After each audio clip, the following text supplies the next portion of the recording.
Domingos Simões Pereira é presidente do posto da Assembleia Nacional Popular da Guiné-Bissau e presidente do PAIGC, na oposição no atual cenário político em Bissau. Domingos Simões Pereira está aqui comigo nos estúdios da RFI. Boa tarde. Domingos Simões Pereira, este fim de semana, na madrugada de 1 de março, a missão da CEDEAO, presente em Bissau, saiu do país na sequência de ameaças de expulsão proferidas pelo presidente Umaru Sissoko Embalo. Qual é que é a posição do PAIGC em relação a esta expulsão? Bom, antes de mais, agradecer o convite.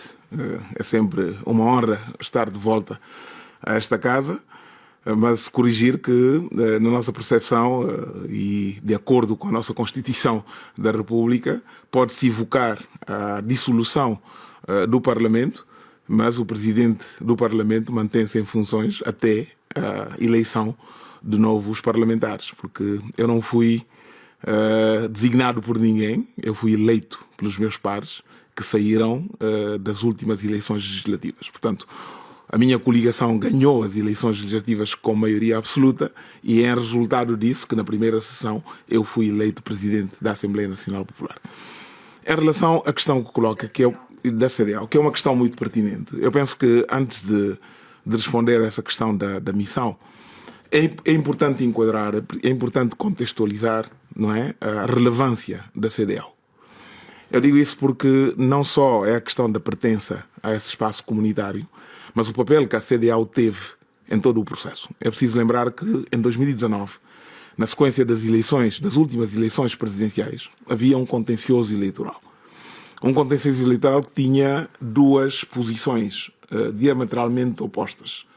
A da CNE, que anunciou uns resultados, e do Supremo Tribunal de Justiça, que tinha dificuldades em aceitar esses resultados porque, só por uma questão de memória das pessoas, quando o Supremo Tribunal de Justiça pediu à Comissão Nacional de Eleições para apresentar a ata síntese de apuramento dos resultados, a resposta foi que a Comissão Nacional tinha se esquecido de fazer esse apuramento. Ou seja, é importante contextualizar isso, que foi nessa altura que a CEDEAO entrou em cena com um comunicado da comissão da CEDEAO na qual reconhecia Umaru Sissoko Embalo como vencedor das eleições. Mas é essa mesma organização que agora voltou ao país com o objetivo de encontrar aqui o consenso político para a realização de novas eleições. Essa missão de alto nível da CEDEAO acabou por sair no fim de semana passado de Bissau, precisamente na sequência de ameaças de expulsão proferidas pelo Presidente. Qual é a posição especificamente do PAIGC em relação a esta ameaça à CEDEAO? Não, eu penso que essa ameaça, portanto, eu tenho quase vontade de dizer que a CEDEAO está a experimentar o veneno que nós temos vindo, não é, a consumir este tempo todo. Uma vez instalado no poder, não é agora, desde que se instalou no poder, o Umaru Sissoko Embalo sentiu que já não precisava da CEDEAO. E não precisando da CEDEAO, agora toca a confrontá-los. Eu fiz o enquadramento inicial porque é importante as pessoas perceberem que nós não estamos a exigir um posicionamento claro da CEDEAO só por uma questão de nós pertencermos, mas por a CEDEAO ter tido o papel que teve em todo o processo. Portanto, em todo caso, desde sábado até agora, sim, depois da saída da missão, a CEDEAO está em silêncio. É esperado um comunicado oficial e final sobre esta situação, que até agora não foi feito. Eu estou de acordo que esse silêncio começa a ser demasiado ruidoso. Eu penso que a CEDEAO, se não se pronuncia e se não se posiciona de forma muito clara, dá realmente voz, sustenta a posição daqueles que dizem que começa a ser uma entidade irrelevante.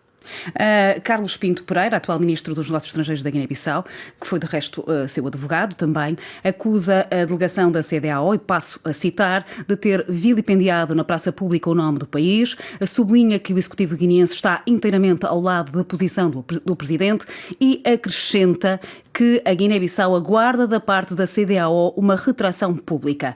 A questão é, a CEDEAO, ao ter-se desviado do roteiro inicial, não atentou efetivamente contra o Estado de Direito? Tem uma missão destas poder acrescentar reuniões? Não, repara, em condições normais, aquilo que nós pedimos, aquilo que nós defendemos, é que as instâncias internacionais existem no sentido de reforçar e não substituir, não é, os órgãos da nossa soberania. A questão é que a CEDEAO, já há algum tempo, reconhece que nós não estamos num quadro normal. Não é? Por isso é que eu fiz o enquadramento inicial. E tem tido esse papel durante todo esse tempo. Repara que várias vezes é importante lembrar às pessoas que uma das primeiras posições que o Umar Sissoko Embalo assumiu foi a de pedir a retirada da força que a CEDEAO tinha instalado na Guiné-Bissau, não é? Evocando que as nossas forças armadas eram suficientes para garantir a nossa soberania.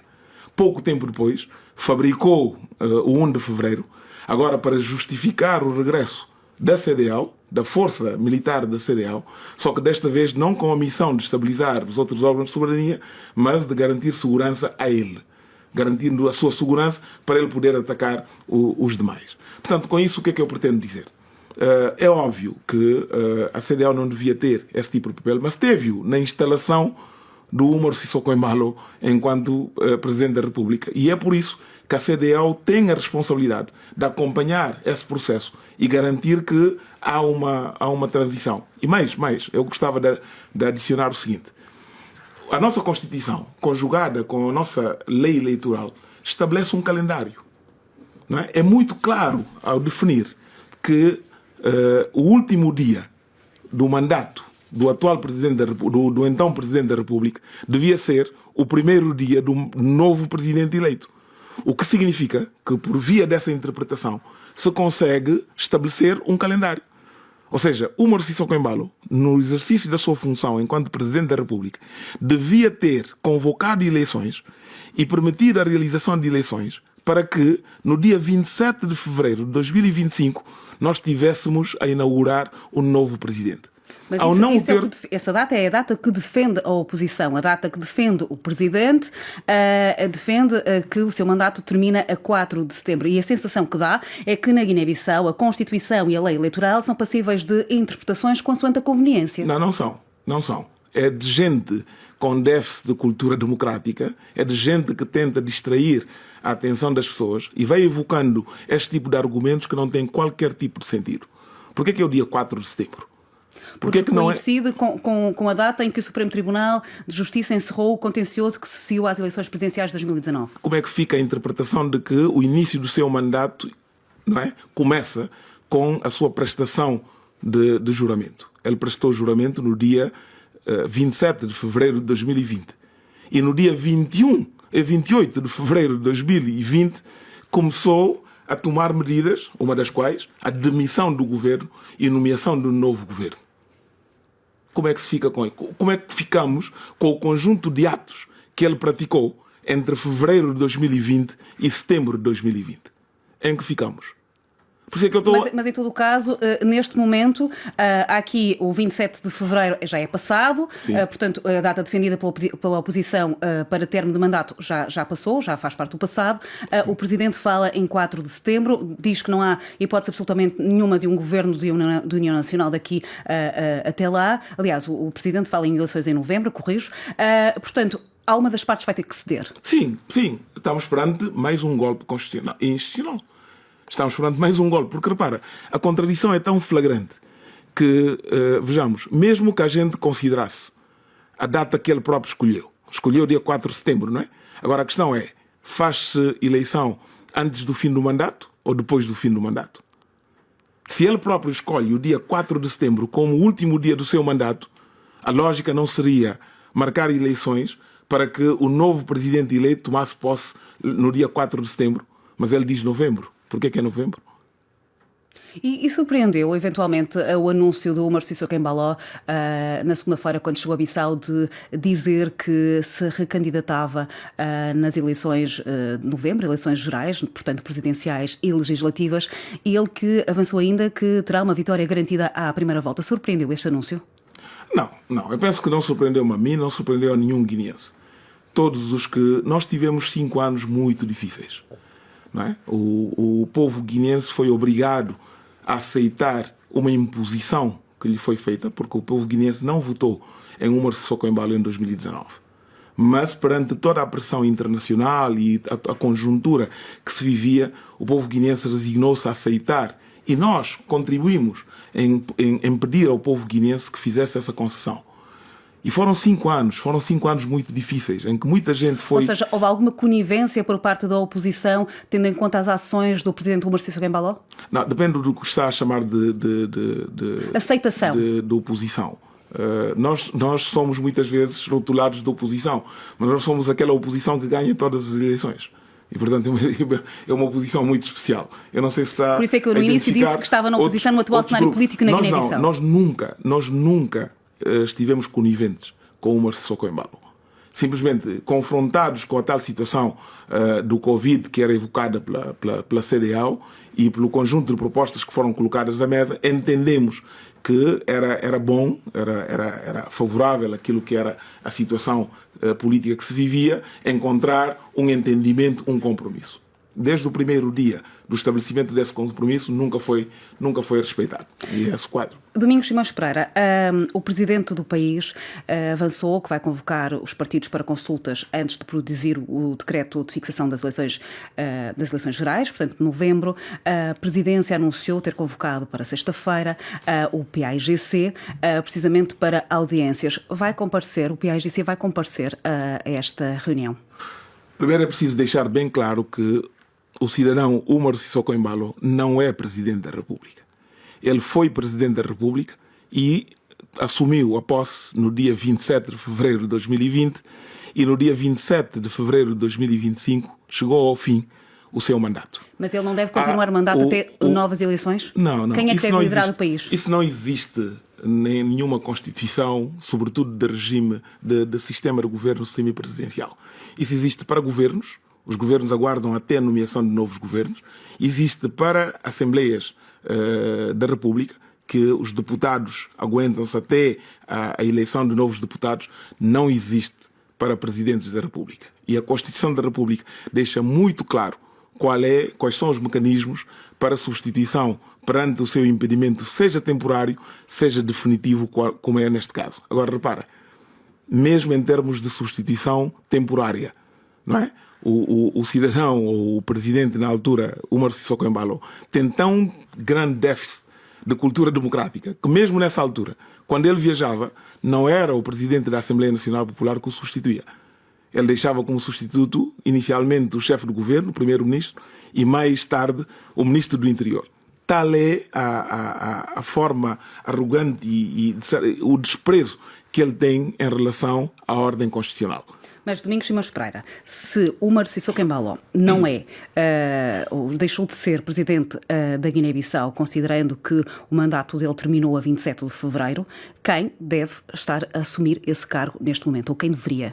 A Constituição da República é muito clara em relação a isso. É o presidente da Assembleia e o presidente da Assembleia sou eu e, portanto, é essa a responsabilidade que eu tenho. Nós entendemos que, mais do que brigar essa questão de quem deve estar, quem não deve estar, de acordo com a Constituição, eu penso que não há nenhuma dúvida sobre isso. Mas nós fizemos uma proposta que pensamos que podia e deve contribuir para ultrapassarmos esse debate. Nós entendemos que pode-se discutir esta questão. O que não se pode discutir é que a Comissão Permanente da Assembleia Nacional Popular é uma entidade colegial, competente e vocacionada para garantir a gestão desse processo de transição. E, portanto, nós entendemos, em reunião que foi convocada por mim e em que compareceram os membros da Comissão Permanente, que a Comissão Permanente devia tomar a iniciativa desse processo, convocar as outras forças políticas e mesmo outras entidades da sociedade civil para uma plataforma de diálogo inclusivo a nível nacional, no qual as questões mais prementes seriam debatidas e procurava-se um consenso. Mas esse diálogo é possível sem Umar Sissoko Embalo? Esse diálogo é possível? Umar Sissoko Embalo já não é Presidente da República. Ele teve 5 anos. Faz-me uma questão que, de facto... sua leitura, na leitura do PAGC, na leitura do Domingos Simões Pereira, na leitura dele, ele continua a ser Presidente da República. Sim, mas isto não deve ser uma questão de leitura do Domingos ou leitura dele. Mas mesmo os próprios analistas se dividem em relação à Guiné-Bissau. Sim, e se nós convidássemos também dividiam-se em relação a qualquer assunto. Não é? Portanto, unanimidade provavelmente não há em relação a nada. Agora, há factos. Eu penso que a RFI não tem dificuldades em verificar quando é que o Umar Sissoko Embalo começou a exercer a competência de Presidente da República. Sim, mas não é a RFI que carimba Pronto. o início ou o fim Sim, mas pode de constatar, mandatos. mas pode constatar. Pode constatar. A questão é, neste momento, como é que se sai deste impasse? Permitindo que haja um diálogo nacional, não é? Que nós estamos a propor através da Comissão Permanente. E eu penso que é nesse sentido que a CEDEAO, reconhecendo o papel que teve ao longo de todo esse processo, se apresenta na Guiné propondo um mecanismo de diálogo. E é esse mecanismo de diálogo que durante todos estes 5 anos o Umar Sissoko Embalo enviesou, não é? Levando a CEDEAO a sua leitura, levando a CEDEAO sempre a sua interpretação dos factos, que a CEDEAO desta vez vai a Bissau e começa a constatar. Quando ele dá conta que a CEDEAO está a constatar a verdade daquilo que acontece na Guiné-Bissau, tem que dar ordem de expulsão. Na Guiné-Bissau estão reunidas as condições para as eleições? Sejam elas na data pedida pela oposição ou na data pedida pelo Presidente, há condições para essa realização de eleições? Não, há alguma razão porque o legislador exige sempre um período de 60 dias, neste caso, e em condições normais 90 dias, para a preparação das eleições. Se nós considerarmos... Se houver vontade, as eleições podem ser realizadas em maio? Com certeza. Com certeza. Basta haver vontade. Basta haver vontade e mobilizar-se a sociedade para... Sabe, neste momento, nós podemos ficar aqui a discutir, a evocar leis, doutrinas. O povo guineense está a sofrer. Mas está a sofrer terrivelmente. Eu posso lhe garantir que eu conheço famílias que têm problemas de garantir uma alimentação diária. As escolas estão fechadas há muito tempo. O nosso sistema de saúde está de rastos. Completamente. Eu tenho uma amiga, uma jornalista, que faz reportagens e viaja para a Guiné com alguma frequência. Ligou-me a dizer que teve um mal-estar, sentiu-se mal durante a noite, foi para o hospital e teve que sair de lá a correr. A situação na Guiné-Bissau é catastrófica.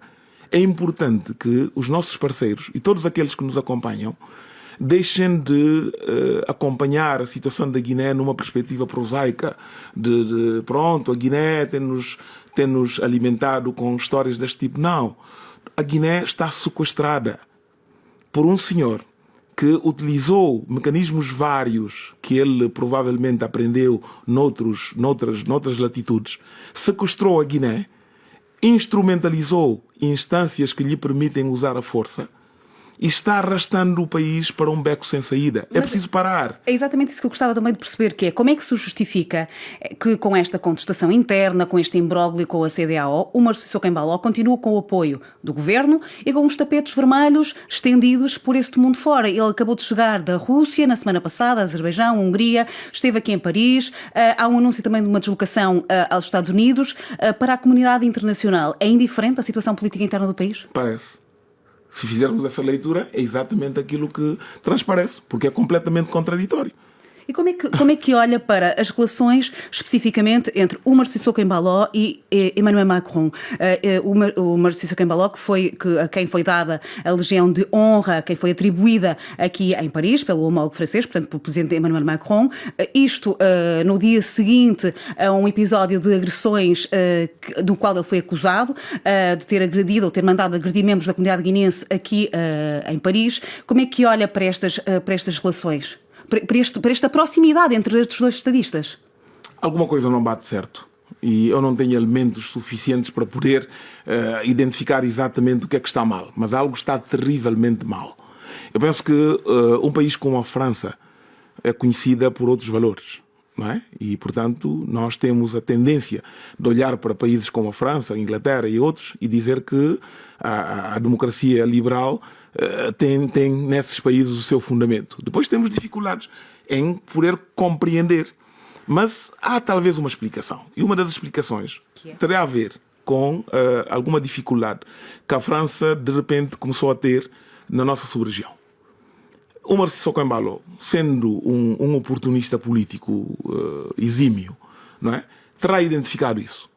Terá percebido que a França está a passar por um período de alguma dificuldade em relação a alguns países, como sabemos aquilo que aconteceu em alguns países da África Ocidental, e apressou-se a se posicionar como um potencial salvador, não é, dos interesses da França naquela sub-região. Mas isto não justifica tudo. Eu penso que a França é uma grande potência, tem não só competência, mas tem a obrigação de ter mais informação. E não basta pretender salvar uma situação pontual. Mas não tem mais informação ou fecha os olhos a essa informação? É o que eu estou a dizer. Eu não tenho como aceder, só posso considerar que ou é uma terrível falta de informação ou é um desprezo por aquilo que nós representamos enquanto povo e enquanto nação. A Guiné-Bissau deve receber este ano a presidência da CPLP e, consequentemente, a Cimeira do Bloco. Há condições para uma realização desta Cimeira em Bissau e a realizar-se. Não é, mais uma vez, a validação do modus operandi do Umar Sissoko Embaló? Absolutamente. Absolutamente. Eu, há seu tempo, quando fui questionado em relação a isso... O senhor já foi diretor executivo da CPLP? Secretário executivo, da CPLP. Na altura eu disse e continuo a afirmar, isso é a responsabilidade dos Estados-membros da CPLP avaliarem se querem realmente ser presididos por um presidente fora do seu mandato. O mandato do Umar Sissoko Embaló terminou no dia 27 de fevereiro de 2025. Se a comunidade de países de língua portuguesa se sente honrado por ser presidido por um presidente que não realiza eleições dentro dos prazos constitucionalmente estabelecidos, compete à nossa organização decidir. Deve a Guiné-Bissau ponderar manter-se na CEDEAO? Não, eu penso que essa questão estaria a ser mal... Este não é o momento para se discutir isso. Deixo só aproveitar para dizer que eu penso que todos os Estados-membros da CEDEAO deviam, a meu ver, em vez de ficarem por esta divisão entre quem acha que devem manter-se e quem acha que devem sair, deviam perceber que algumas das questões que esses países, agora tratados como países do Sahel, colocam, a comunidade dos nossos países na CEDEAO também coloca essas questões. Não é? A questão da moeda do franco CFA, a questão da paridade com o euro, a questão das próprias relações com França e com outros países do Ocidente, são questões que os cidadãos da CEDEAO colocam. E, portanto, devia-se abrir uma plataforma de diálogo e que pudesse enquadrar. A CEDEAO tem perdido muito espaço, tem perdido muito fôlego. É preciso serem capazes de permitir uma reavaliação dos mecanismos. Eu sei que muito daquilo que é a nossa integração regional se inspira do formato europeu. O formato europeu levou 80 e tal anos a se construir. E, portanto, nós devemos encontrar outros mecanismos que compensem a falta de consolidação de alguns princípios que ainda lá não estão presentes. Domingos Simões Pereira, termina esta entrevista com uma pergunta sobre as próximas eleições. Vai voltar a candidatar-se à presidência da Guiné-Bissau? Eu sou presidente do maior partido político da Guiné-Bissau, partido histórico que é o PAIGC. Eu sou presidente da coligação PAI Terranca, que ganhou as últimas eleições com uma maioria absoluta. Uma eleição não só organizada por Umar Sissoko Embaló, mas conduzida por Umar Sissoko Embaló, onde impediu-nos de utilizar o nosso símbolo, obrigou-nos a trocar todos os símbolos do partido. Nós fizemos uma campanha sem qualquer material de campanha e ganhamos com maioria absoluta. Se o meu partido e a minha coligação mantiverem a sua escolha em mim, eu estou disponível e estou pronto. E o militante do PAIGC, Domingos Simões Pereira, tem vontade em assumir essa candidatura? A maior motivação que eu tenho para a minha vida é servir a Guiné-Bissau. E perante isso, estou disposto a tudo. Isso é um sim? É um sim. É um sim redondo e sem qualquer tipo de hesitação. Muito obrigada, Domingos Simões Pereira. Muito obrigado.